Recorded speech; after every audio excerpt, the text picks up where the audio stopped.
Portage. Just a really quick problem solving activity today. Using a washing basket or a cardboard box or any basket you can find.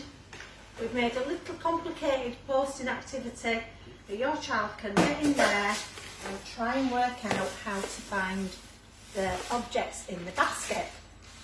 Make the objects really attractive and something that they would like to see.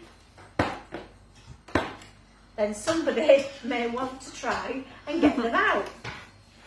The easier it is to begin with makes it achievable, but you can make it harder for your child if they need smaller squares to get the objects out of.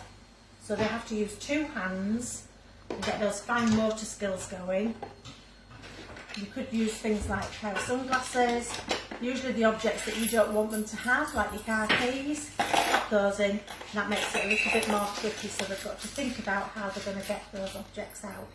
Okay, thanks, have a good day.